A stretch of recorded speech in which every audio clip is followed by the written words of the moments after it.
मंगलम भगवान विष्णु मंगलम गरुणाध्वजा मंगलम पुंडरीकाक्षाय मंगलाय तनोहरि। श्री कृष्ण गोविंद हरे मुरारी ये नाथ नारायण वासुदेव। ओम नमः भगवते वासुदेवाय नमः। आप सभी को माघ मास पूर्णिमा की हार्दिक शुभकामनाएं। आइए सुनते हैं पूर्णिमा की व्रत कथा, श्री सत्यनारायण व्रत कथा। आइए जानते हैं पूजन विधि। व्रत करने वाला पूर्णिमा व संक्रांति के दिन शाम को स्नान आदि से निवृत्त होकर पूजा स्थान में आसन पर बैठकर श्रद्धा पूर्वक भगवान गणेश, गौरी, वरुण, विष्णु आदि सब देवताओं का ध्यान करके पूजन करे और संकल्प करे कि मैं सत्यनारायण स्वामी का पूजन तथा श्रवण सदैव करूंगा।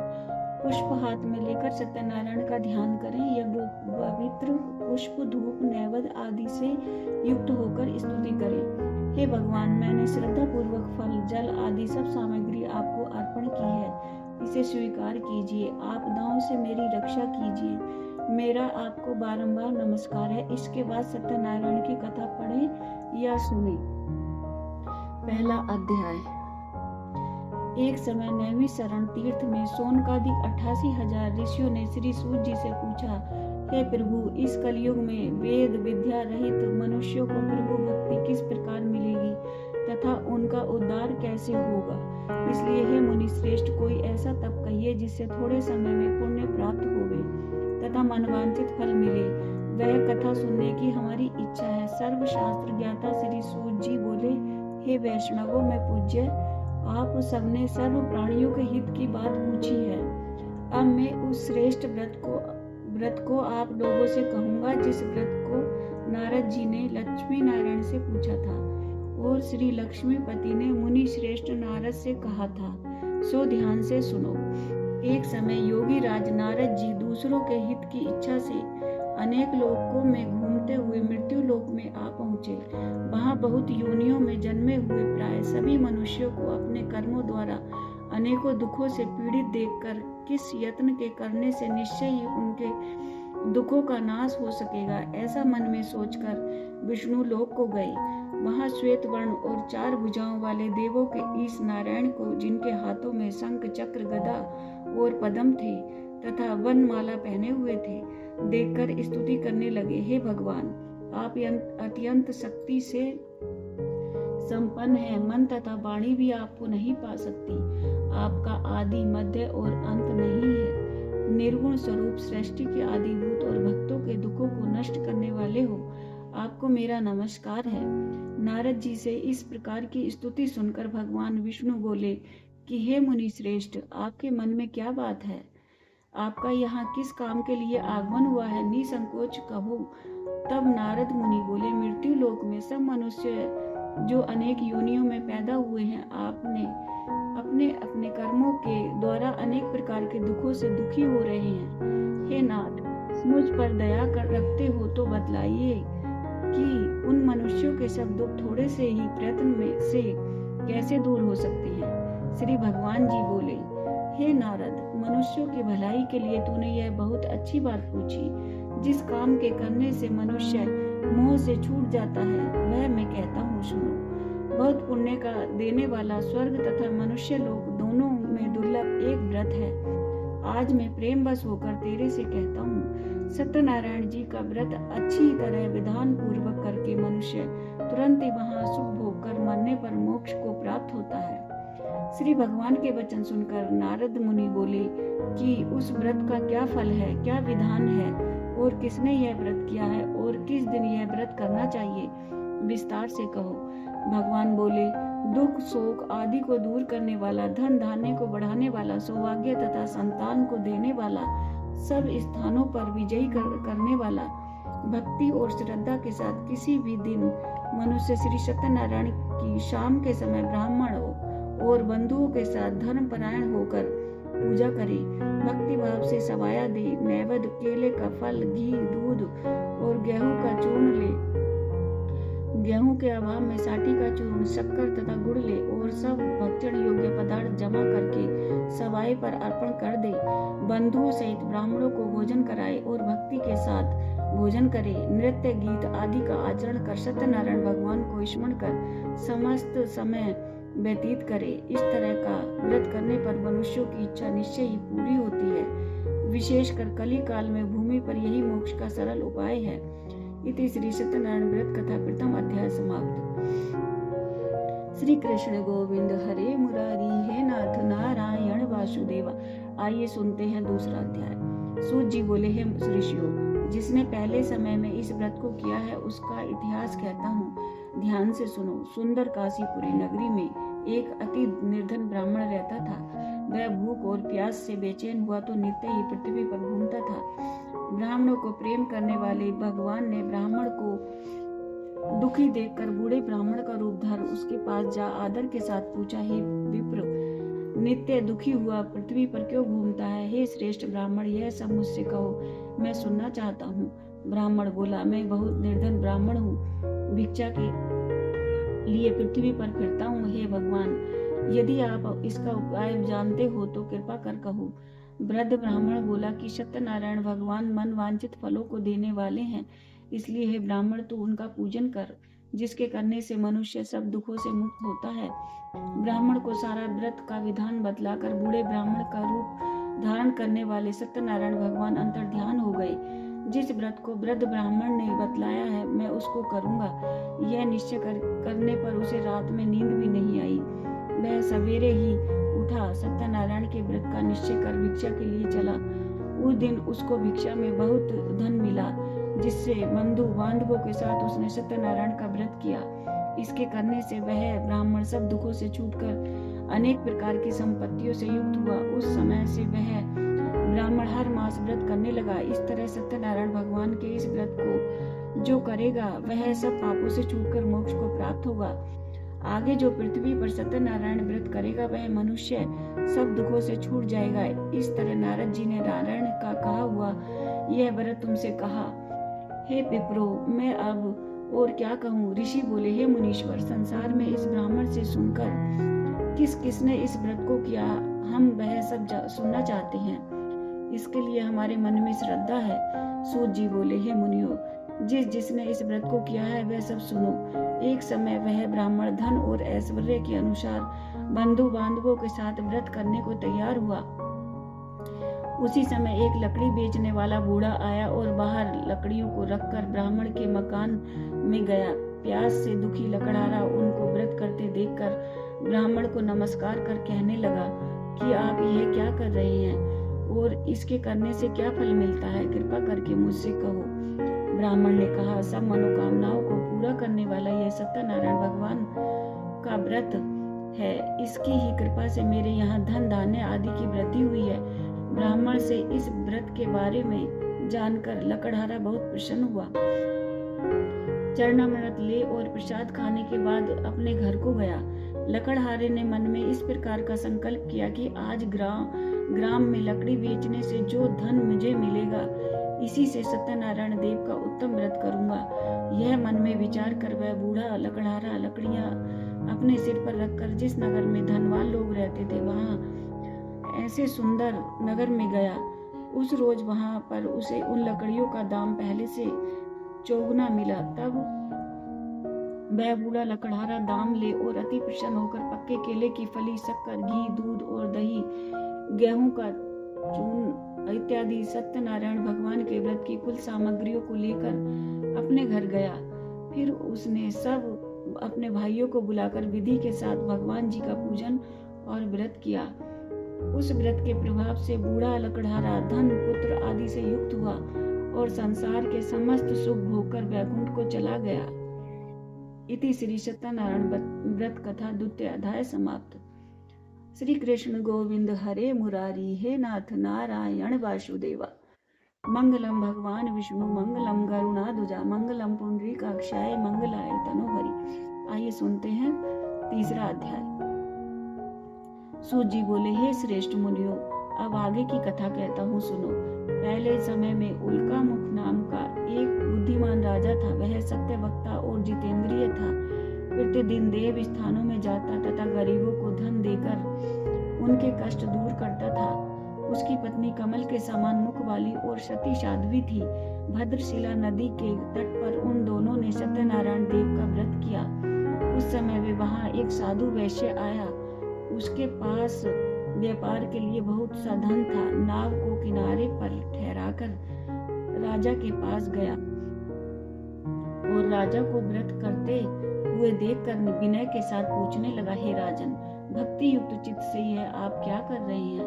मेरी सुनने की इच्छा है, ये आप मुझे बताइए।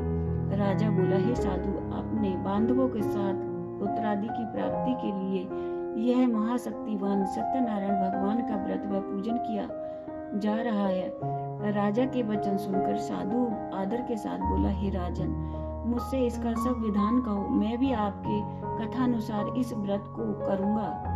मेरे भी कोई संतान नहीं है और इससे निश्चय होगी। राजा से सब विधान सुन व्यापार से निवृत्त हो आनंद के साथ घर आ गया। साधु ने अपनी स्त्री से संतान देने वाले उस व्रत का समाचार सुनाया और कहा कि जब मेरे संतान होगी तब मैं इस व्रत को करूंगा। साधु ने ऐसे वचन अपनी स्त्री लीलावती को कहे। एक दिन उसकी स्त्री लीलावती पति के साथ आनंदित हो सांसारिक धर्म में प्रवृत्त होकर सत्यनारायण भगवान की कृपा से गर्भवती हो गई तथा 10वें महीने में उसके एक सुंदर कन्या का जन्म हुआ। दिन दिन वह इस तरह बढ़ने लगी जैसे शुक्ल पक्ष का चंद्रमा बढ़ता है। कन्या का नाम कलावती रखा गया। तब लीलावती ने मीठे शब्दों में अपने पति से कहा कि आपने जो संकल्प किया था कि भगवान का व्रत करूंगा, अब आप उसे करिए। साधु बोला, हे प्रिय, इसके विवाह पर करूंगा। अपनी पत्नी को आश्वासन दे वह नगर को गया। कलावती पितृगृह में वृद्धि को प्राप्त हो गई। साधु ने जब नगर में सखियों के साथ अपनी पुत्री को देखा तो तुरंत ही दूत बुलाकर कहा कि पुत्री के वास्ते कोई सुयोग्य वर देखकर लाओ। साधु की आज्ञा पाकर दूत कंचन नगर पहुंचा और वहां पर बड़ी खोज कर और देखभाल कर लड़की के वास्ते सुयोग्य बड़े पुत्र को ले आया। उस सुयोग्य लड़के को देखकर साधु ने अपने भाई बंधुओं सहित प्रसन्नचित्त होकर अपनी पुत्री का विवाह उसके साथ कर दिया। किंतु दुर्भाग्य से विवाह के समय भी उस व्रत को करना भूल गया। तब श्री भगवान क्रोधित हो गए और श्राप दिया कि तुम्हें दारुण दुख प्राप्त होगा। अपने काम में कुशल साधु बनिया अपने जमाता सहित समुद्र के समीप रतनपुर नगर पहुंचा। वहां दोनों ससुर जमाई चंद्रकेतु राजा के नगर में जा पहुंचे और व्यापार करने लगे। एक रोज भगवान सत्यनारायण की माया से प्रेरित कोई चोर राजा का धन चुराकर शीघ्रता पूर्वक जा रहा था, किंतु पीछे से राजा के दूतों को आते देखकर चोर ने घबराकर भागते भागते धन को वहीं चुपचाप रख दिया जहां वह दोनों ससुर जमाई ठहरे हुए थे। तब दूतों ने उस साधु वैश्य के पास राजा के धन को रखा देखा तो दोनों को बांधकर ले गए और प्रसन्नता से दौड़ते हुए राजा के समीप जाकर बोले, यह दो चोर हम पकड़ कर लाए हैं, देखकर आज्ञा दीजिए। राजा की आज्ञा से उनको कठिन कारावास में डाल दिया और उनका धन राजा ने छीन लिया। उसी श्राप द्वारा उनकी पत्नी भी घर पर बहुत दुखी हुई। राजा घर पर जो धन रखा था चोर चुरा कर ले गए। शारीरिक व मानसिक पीड़ा में भूख प्यास से अति दुखित हो अन्न की चिंता में कलावती एक ब्राह्मण के घर गई। वहां उसने सत्यनारायण व्रत होते देखा। वहां उसने कथा सुनी तथा प्रसाद ग्रहण कर रात को घर आई। माता ने कलावती से कहा, हे पुत्री, दिन में कहाँ रही? वह तेरे मन में क्या है? कलावती बोली, हे माता, मैंने एक ब्राह्मण के घर सत्यनारायण का व्रत देखा है। कन्या के वचन सुनकर लीलावती भगवान के पूजन की तैयारी करने लगी। लीलावती ने परिवार और बंधुओं सहित भगवान का पूजन किया और यह वर मांगा कि मेरे पति और दामाद शीघ्र ही आ जाएं और प्रार्थना की कि हम सब का अपराध क्षमा करो। सत्यनारायण भगवान ऐसे दृश्य से संतुष्ट हो गए। भगवान स्वयं राजा चंद्रकेतु को स्वप्न में दिखाई दी और कहा, हे राजन, दोनों बंदी वैश्य प्रातः ही छोड़ दो और उनका सब धन जो तुमने ग्रहण किया है दे दो। नहीं तो तेरा धन, राज्य, पुत्र आदि सब नष्ट कर दूंगा। राजा को ऐसा वचन सुनकर भगवान अंतर्ध्यान हो गए।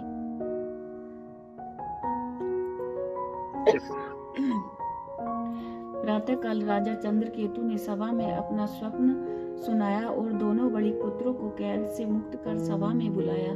दोनों ने आते ही राजा को नमस्कार किया।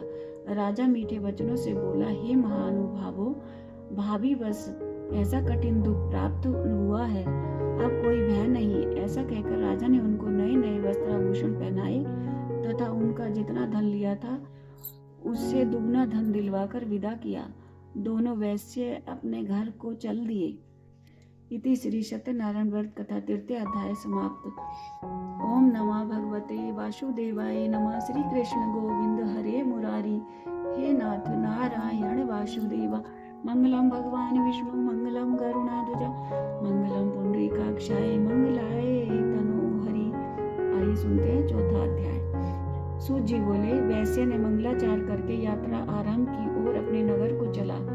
उनके थोड़ी दूर पहुंचने पर दंडी वेशधारी सत्यनारायण ने उनसे पूछा, हे साधु, तेरी नाम में क्या है? अभिमानी बड़ी हंसता हुआ बोला, हे दंडी, आप क्यों पूछते हो? क्या धन लेने की इच्छा है? मेरी नाव में तो बेल तथा पत्ते आदि भरे हैं। वैश्य का कठोर वचन सुनकर भगवान ने कहा, तुम्हारा वचन सत्य हो। ऐसा कहकर दंडी वहां से चले गए और कुछ दूर जाकर समुद्र के किनारे बैठ गए। दंडी के जाने पर वैश्य ने नित्य क्रिया करने के बाद नाव को ऊंची उठी देखकर अचंभा किया तथा नाव में वेल आदि देखकर मूर्छित हो जाने पर गिर पड़ा। जब मूर्छा खुलने पर बहुत शोक करने लगा तब उसका दामाद बोला, आप शोक न करें, यह दंडी का श्राप है, अतः दंडी की शरण में चलना चाहिए, तभी हमारी मनोकामना पूरी होगी। दामाद के वचन सुन वह दंडी के पास पहुंचा। अत्यंत भक्ति भाव से नमस्कार करके बोला, मैंने जो आपसे असत्य वचन कहे थे उनको क्षमा करो। ऐसा कहकर महान शोकातुर हो रोने लगा। तब दंडी भगवान बोले, हे बड़े पुत्र, मेरी आज्ञा से बार बार तुम्हें दुख प्राप्त हुआ है, तो मेरी पूजा से विमुख हुआ है। साधु बोला, हे भगवान, आपकी माया से मोहित ब्रह्मा आदि भी आपके रूप को नहीं जानते, तब मैं अज्ञानी कैसे जान सकता हूँ? आप प्रसन्न होइए, मैं सामर्थ्य के अनुसार आपकी पूजा करूंगा। मेरी रक्षा करो और पहले के समान नौका में धन भर दो। उसके भक्ति युक्त वचन सुनकर भगवान प्रसन्न हो गए। उसकी इच्छा अनुसार वर देकर अंतर्ध्यान हो गए। तब उन्होंने नाव पर आकर देखा कि नाव धन से परिपूर्ण है। फिर वह भगवान सत्यदेव का पूजन कर साथियों सहित अपने नगर को चला। जब अपने नगर के निकट पहुंचा तब दूत को घर भेजा। दूत ने साधु के घर पर जा उसकी स्त्री को नमस्कार कर कहा कि सेठ जी, आपने दामाद सहित इस नगर के समीप आ गए हैं। ऐसा वचन सुन सती ने बड़े हर्ष के साथ सत्यदेव का पूजन कर पुत्री से कहा, मैं अपने पति के दर्शन को जाती हूँ, तू कार्य पूर्ण करके शीघ्र आना। माता के वचन सुनकर कलावती प्रसाद छोड़ पति के पास गई। प्रसाद की अवज्ञा के कारण सत्यदेव ने रुष्ट हो उसके पति को नाव सहित पानी में डुबो दिया।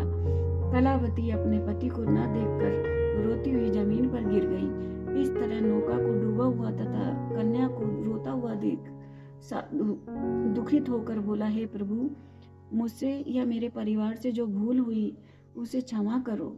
उसके दीन वचन सुनकर सत्यदेव प्रसन्न हो गए और आकाशवाणी हुई, हे साधु, तेरी कन्या मेरे प्रसाद को छोड़कर आई है, इसलिए इसका व्रत अदृश्य हुआ है, पति अदृश्य हुआ है।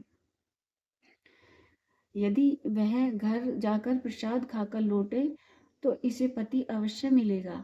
आकाशवाणी से ऐसा सुनकर कलावती ने घर पहुंचकर प्रसाद खाया। फिर उसने आकर अपने पति के दर्शन किए। तब वैश्य परिवार के सब लोग प्रसन्न हुए और फिर साधु ने बांधवों सहित सत्यदेव का विधि पूर्वक पूजन किया। उस दिन से हर पूर्णिमा व संक्रांति को सत्यनारायण का पूजन करने वाला लगा। व्रत के प्रभाव से आयु पर्यंत इस लोक का सुख भोकर अंत में वह स्वर्ग को चला गया। इति श्री सत्यनारायण व्रत कथा चतुर्थ अध्याय समाप्त। बोलो श्री विष्णु भगवान की जय। श्री कृष्ण गोविंद हरे मुरारी, हे नाथ नारायण वासुदेवा। ओम नमः भगवते वासुदेवाय नमः। आइए सुनते हैं 5वां अध्याय। सूत जी बोले, हे ऋषियों, मैं और भी कथा कहता हूँ, सुनो। प्रजा पालन में लीन तुंगध्वज नाम का राजा था। उसने भी भगवान का प्रसाद त्याग कर बहुत दुख पाया। एक समय वन में जाकर पशुओं को मारकर बड़ के पेड़ के नीचे आया। उसने भक्ति भाव से ग्वालों को बांधवों सहित सत्यनारायण का पूजन करते देखा। राजा देखकर भी अभिमानवश न वहां गया और न नमस्कार ही किया। जब ग्वालों ने भगवान का प्रसाद उसके सामने रखा तो वह प्रसाद को त्याग कर अपनी सुंदर नगरी को चला गया। वहां उसने अपना सब कुछ नष्ट पाया तो वह जान गया कि यह सब कुछ भगवान ने किया है। तब वह विश्वास कर ग्वालों के समीप गया और विधि पूर्वक पूजन कर प्रसाद खाया तो सत्यदेव की कृपा से सब जैसा था वैसा ही हो गया। सुख भोग कर मरने पर स्वर्ग लोक को गया। जो मनुष्य इस परम दुर्लभ व्रत को करेगा, भगवान की कृपा से उसे धन धान्य की प्राप्ति होगी। निर्धन धनी होता है, बंदी बंधन से मुक्त होकर निर्भय हो जाता है, संतानहीनों को संतान प्राप्त होती है, सब मनोरथ पूर्ण होकर अंत में वैकुंठ धाम को जाता है। जिन्होंने पहले इस व्रत को किया है उनके दूसरे जन्म की कथा कहता हूँ। वृद्ध सतानंद ब्राह्मण सुदामा का जन्म लेकर मोक्ष को पाया। उल्कामुख नाम का राजा दशरथ होकर वैकुंठ को प्राप्त हुआ। साधु नाम के वैश्य ने मोरध्वज बनकर अपने पुत्र को आरे से चीरकर मोक्ष प्राप्त किया। महाराज त्वंगध्वज ने स्वयंभू होकर भगवान के भक्ति युक्त कर्म कर मोक्ष को प्राप्त किया। इति श्री सत्यनारायण व्रत कथा समाप्त। बोलो श्री हरि विष्णु भगवान की जय। ओम नमः भगवते वासुदेवाय नमः। श्री कृष्ण गोविंद हरे मुरारी, हे नाथ नारायण वासुदेवा। मंगलम भगवान विष्णु मंगलम गरुणाध्वजा, मंगलम पुंडरीकाक्षाय मंगलाय तनो हरि। बोलो श्री हरि विष्णु भगवान की जय। लक्ष्मी माता की जय। आइए सुनते हैं श्री सत्यनारायण जी की आरती। जय लक्ष्मी रमणा स्वामी, जय लक्ष्मी रमणा। सत्यनारायण स्वामी जन पातक हरणा। ओम जय लक्ष्मी रमणा। रतन जड़ित सिंहासन अद्भुत छवि राजे। नारद करत निरंजन घंटा ध्वनि बाजी।